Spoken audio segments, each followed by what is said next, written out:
First Indian triple A game. റീസെൻ്റായിട്ട് യൂട്യൂബിൽ കേട്ട് മടുത്ത ഒരു ടൈറ്റിലാണിത്. ഇന്ത്യയിൽ ഡെവലപ്പ് ചെയ്യുന്ന ഒരു 90% ഗെയിംസും വെസ്റ്റേൺ ഗെയിംസിൻ്റെ ഇൻഫ്ലുവൻസിലാണ് വരുന്നത്. അതും പോപ്പുലർ ആയിട്ടുള്ള ടൈറ്റിൽസിൻ്റെ ഇൻഫ്ലുവൻസ് നല്ലോണം ഉണ്ടെന്ന് നമ്മൾക്ക് കാണുമ്പോൾ തന്നെ മനസ്സിലാവും. റീസെൻ്റ് ഇയേഴ്സിൽ GTA ഗെയിംസിനോടായിരുന്നു എല്ലാവർക്കും ഒരു ഒബ്സഷൻ ഉണ്ടായിരുന്നത്. പക്ഷേ ബ്ലാക്ക് മിത്ത് വൂക്കോങ്ങിന് ശേഷം എല്ലാവരുടെയും ശ്രദ്ധ ഇതിലോട്ട് മാറി എന്ന് തന്നെ പറയാം. കാരണം ആ ഗെയിം അമ്മാതിരി സക്സസ് ആയിട്ടാണ് മാറിയത്. ഓൾസോ ഗെയിമും നല്ല കിടിലൻ ഗെയിമായിരുന്നു. റീസെൻ്റായിട്ട് രണ്ട് വലിയ ടൈറ്റിൽസ് എന്ന് പറയാൻ കാരണം ഈ രണ്ട് പ്രൊജക്ട്സിൻ്റെയും പിന്നിലുള്ളത് സാധാരണക്കാരല്ല. Unleash the Avatar and age of Bharat. ഈ രണ്ട് ഗെയിംസിലെ ആ റണ്ണിങ് ആനിമേഷൻ പോലും വൂക്കോങ്ങിന് സിമിലർ ആയിട്ടാണ് കൊണ്ടുവന്നിട്ടുള്ളത്. ഏജ് ഓഫ് ഭാരത് ആണെങ്കിൽ പക്ക അതിൻ്റെ ഇൻസ്പിറേഷൻ ആണ്. ഇവിടെ ഇൻസ്പിറേഷൻ അല്ല പ്രശ്നം, എക്സിക്യൂഷൻ ആണ്. വെസ്റ്റേൺ ഗെയിംസിന്റെ മെക്കാനിസംസ് റീക്രിയേറ്റ് ചെയ്തുകൊണ്ട് ഇന്ത്യൻ മിത്ത്, ഹിന്ദു ഗോഡ്സിനെയൊക്കെ കൊണ്ടുവന്നാൽ ഇന്ത്യൻ ഗെയിം റെഡി എന്ന രീതിയിലാണ് ഇപ്പോൾ അനൗൺസ് ചെയ്യുന്ന മിക്ക പ്രൊജക്ട്സിന്റെയും അവസ്ഥ. കണ്ടന്റ് വൈസ് ഇങ്ങനെ ഉണ്ടാവുമ്പം ഏജ് ഓഫ് ഭാരതിന്റെ ഗെയിം പ്ലേ ആനിമേഷൻസ് സ്മൂത്ത് അല്ലാത്ത രീതിയിലാണ് റിവീൽ ചെയ്ത ട്രെയിലറിൽ കാണാൻ സാധിച്ചത്. പക്ഷേ ഇത് ഇയർലി സ്റ്റേജസിലാണ് ഉള്ളത്. ഇനിയും സമയമുള്ളത് കൊണ്ടും കാണിച്ച ഫുട്ടേജിൽ ബാക്കി സിനിമാറ്റിക്സും സൗണ്ട് എഫക്ട്സും ഒക്കെ പക്കയായിട്ട് കൊണ്ടുവന്നിട്ടുള്ളത് കൊണ്ടും ഗെയിം പ്ലേ ഇവർ ഇംപ്രൂവ് ചെയ്യുമെന്ന് പ്രതീക്ഷിക്കാം. കാണിച്ച ഫുട്ടേജിൽ അമിതാഭ് ബച്ചൻ്റെ വോയിസ് ഓവറാണ് ഉണ്ടായത്. ലാസ്റ്റ് ഭാരത് മാതാ കീ ജയ് എന്ന് പറയുന്നൊക്കെ ഉണ്ട്.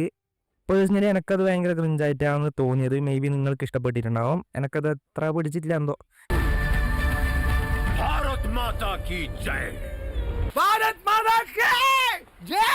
ഇനി നെക്സ്റ്റ് ട്രിപ്പിൾ എ ഗെയിം എന്നല്ല, India's first super high quality game അങ്ങനെ എന്തോ ആണ് ഫസ്റ്റ് ഈ വീഡിയോന്റെ ടൈറ്റിൽ ഉണ്ടായത്. പിന്നെ 2-3 പ്രാവശ്യം ഈ വീഡിയോന്റെ ടൈറ്റിൽ ചേഞ്ച് ചെയ്തിട്ടുണ്ട്. അൺലീഷ് ദ അവതാർ. എനിക്ക് വരുൺ മായന്റെ കണ്ടന്റ്സ് ഒക്കെ പേഴ്സണലി ഇഷ്ടമാണ്. ഞാൻ പണ്ടേ ഫോളോ ചെയ്യുന്ന ഒരു കണ്ടന്റ് ക്രിയേറ്റർ ആണ് അദ്ദേഹം. ഏകദേശം 1 മാസം മുന്നേ 8 മാസം 40 പേരുടെ ഹാർഡ് വർക്ക് ആണെന്നൊക്കെ പറഞ്ഞ് ഒരു ഗെയിം പ്ലേ ട്രെയിലർ റിലീസ് ചെയ്തിരുന്നു. അത്രയും നെഗറ്റീവ്സ് ആണ് അതിന് വന്നത്. പക്ഷേ ഈ കണ്ടന്റ് ക്രിയേറ്റേഴ്സ് ഇവരുടെ സൈഡിൽ നിന്ന് തന്നെ ഇല്ലവര് ഭയങ്കര ഇത് പൊക്കിപ്പിടിച്ച് നടക്കുന്ന രീതിയിൽ ഞാൻ കണ്ടായിരുന്നു. പക്ഷേ ഒരു ജനറൽ ഓഡിയൻസ് എന്ന രീതിയിൽ കുറേ നെഗറ്റീവ് റെസ്പോൺസ് ആണ് ഇതിന് വന്നിട്ടുണ്ടായത്. അതിന് മെയിൻ റീസൺസ് എന്നത് ഗെയിം പ്ലേയുടെ പ്രശ്നവും ക്വാളിറ്റിയും മാത്രമല്ല, ഇവർ ആ സ്ഥലത്തെ പോർട്രേ ചെയ്ത രീതി. അതും കുറേ പേര് ഫസ്റ്റ് ഒരു ലേഡീനെ കൊല്ലുന്നതിലൊക്കെ നെഗറ്റീവായിട്ട് പറയുന്നത് കണ്ടിരുന്നു. ഒരു ലേഡീനെ ജസ്റ്റ് ഇങ്ങനെ കൊന്നതിന് ഇത്രയും നെഗറ്റീവ് വരുവാണെങ്കിൽ പാന്തർ വരുമ്പോൾ എന്നെ എടുത്തിട്ട് അലക്കാൻ ചാൻസ് ഉണ്ട്. So coming back to the point, ആ ഗെയിം പ്ലേയിൽ ഒരു സ്ലമ്മാണ് കാണിച്ചത്. ഒരു ബന്ധവും ഇല്ലാണ്ട് പോലീസിനെ, ഒരു ലേഡീനെ, 2 ഗുണ്ടകളൊക്കെ പിന്നെ ഒരു ഫൈനൽ ബോസിനെ അടിച്ചിടുന്നത് പോലെയാണ് അതിൽ കാണിച്ചിട്ടുള്ളത്. ആനിമേഷൻസിന്റെ പ്രോബ്ലംസ് ഉണ്ട്. ഗ്രാഫിക്കലി ഡീസൻ്റ് ആണ്. ഓൾസോ ഇതിൽ അസറ്റ്സ് ഒക്കെ ഫോട്ടോഗ്രാമെട്രി വെച്ച് സ്കാൻ ചെയ്തതാണെന്ന് പറഞ്ഞ് അതിന്റെ പ്രോസസ് ഒക്കെ കാര്യമായിട്ട് എക്സ്പ്ലെയിൻ ചെയ്തിരുന്നു. ഈ ഗോട്ട് വരുന്നതിന് മുന്നേ അതിന് മെയിൻ സെല്ലിംഗ് പോയിന്റ് അല്ലെങ്കിൽ ഒരു പ്രൊമോഷണൽ മെറ്റീരിയൽ ആയിട്ട് യൂസ് ചെയ്തത് അതിൽ ഡി-ഏജിങ് ടെക്നോളജി ആയിരുന്നു. എനക്കെന്തോ ഇതിൽ ഫോട്ടോഗ്രാമെട്രീനെ കുറിച്ച് ഇത്രയും പൊക്കി പറയുന്നത് കണ്ടപ്പം എനിക്ക് ആ രീതിയിലാണ് മൈൻഡിൽ വന്നത്.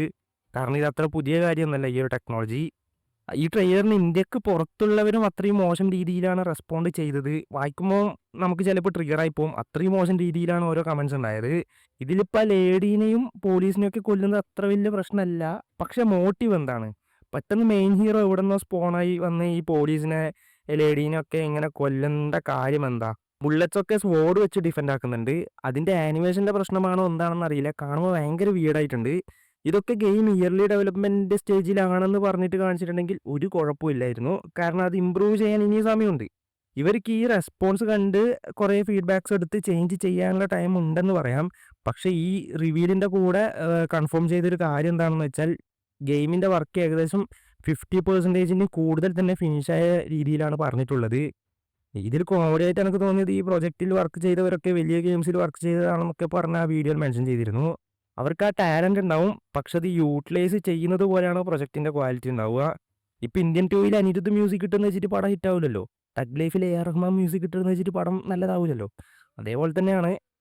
സോ വരുൺ മായ ഇതിന് ശേഷം ഒരു പോഡ്കാസ്റ്റിൽ കുറേ ചേഞ്ചസ് കൊണ്ടുവരുമെന്നൊക്കെ പറയുന്നുണ്ട്. So let's hope for the best. ഇത് രണ്ടുമല്ലാണ്ട് വേറൊരു ഗെയിം ട്രെയിലർ വന്നിരുന്നു, മഹാരഥി ഭീം. ഇതിൽ ഗെയിം പ്ലേ എലമെന്റ്സ് കാര്യമായിട്ടൊന്നും കാണിച്ചിട്ടില്ല. വിഷ്വലി കാണാൻ നല്ല ഭംഗിയുണ്ടായിരുന്നു. ഓൾസോ ക്യാരക്ടർ ഡിസൈനിങ്ങും കൊള്ളാം, എനിക്കിഷ്ടമായിരുന്നു. ഇതിന്റെ title first triple A Indian game. Age of ഭാരതിന്റെ IGN പേജിലുള്ള വീഡിയോ ഡിസ്ക്രിപ്ഷനിലുള്ളതോ first Indian triple A game. Unleash the അവതാറിന്റെ ടൈറ്റിൽ 2-3 പ്രാവശ്യം മാറ്റി ഓൾറെഡി. ഇതിലിപ്പം ചോദ്യം, ഏതാണ് ശരിക്കുള്ള first Indian triple A title? Age of ഭാരതിൻ്റെ ഡെവലപ്മെൻറ്റ് സ്റ്റുഡിയോ ഇന്ത്യയിലല്ല, ടാര ഗെയിമിംഗ് സ്റ്റുഡിയോ ബ്രിട്ടീഷ് ആണെന്ന് പറഞ്ഞ് 1-2 സ്ഥലത്ത് ഞാൻ കണ്ടിരുന്നു. സപ്പോസ് അത് സത്യമാണെങ്കിൽ ഈ ഗെയിം ഇന്ത്യയിൽ സെറ്റ് ചെയ്ത ഗെയിം ആയിരിക്കും, പക്ഷെ മറിച്ചൊരു ഇന്ത്യൻ ഗെയിമാണെന്ന് പറയാൻ പറ്റില്ല. ഇപ്പം ലാസ്റ്റ് ഓഫ് അസിൽ ഇന്ത്യ കാണിച്ചെന്ന് വെച്ചിട്ട് അതൊരു ഇന്ത്യൻ ഗെയിമാണെന്ന് പറയാൻ പറ്റില്ലല്ലോ. അത് ഇന്ത്യ കാണിച്ച ഒരു ഗെയിമാണെന്ന് പറയാം, അല്ലാണ്ട് ഇന്ത്യയിൽ നിന്ന് വന്ന ഒരു ഗെയിം എന്ന് പറയാൻ പറ്റില്ല. അതാണ് ഡിഫറൻസ്. സോ ഇത്രയും കാര്യങ്ങളാണ് ഞാൻ ഈ വീഡിയോയിൽ പറയാൻ ഉദ്ദേശിച്ചത്. ഞാൻ ഇതിനെക്കുറിച്ച് അധികം പറയേണ്ടെന്ന് വിചാരിച്ചത്. കാരണം എന്താണെന്ന് വെച്ചാൽ ഇപ്പം ഞാനൊരു ഗെയിമിൽ വർക്ക് ചെയ്തുകൊണ്ടിരിക്കുകയാണ്. അതിനകത്ത് ചെറുതായിട്ട് എന്തെങ്കിലും ഫ്ലോ വന്നാൽ പോലും എന്നെ എടുത്തിട്ട് അലക്കാൻ ചാൻസ് ഉണ്ട്. ഈ ഞാൻ പറഞ്ഞ പോയിന്റ്സ് തന്നെ വെച്ചിട്ട് എനിക്കത് ആ സമയത്ത് ബട്ടർഫ്ലൈ എഫക്റ്റ് പോലെ അടിയിട്ടും. പക്ഷെ എന്നാലും പോട്ട് ആ സമയത്ത് നോക്കാമെന്ന് വെച്ചിട്ടാണ് ഞാനിപ്പോൾ ഈ വീഡിയോ ചെയ്യുന്നത്. സോ ഞാൻ ഈ വീഡിയോയിൽ പറഞ്ഞ കാര്യങ്ങളൊക്കെ നിങ്ങൾക്ക് അക്സെപ്റ്റ് ചെയ്യാൻ പറ്റുന്ന രീതിയിലാണോ, ഇല്ലെങ്കിൽ വേറെ അഭിപ്രായങ്ങളുണ്ടെങ്കിൽ അത് താഴെ കമൻസിൽ മെൻഷൻ ചെയ്യൂ.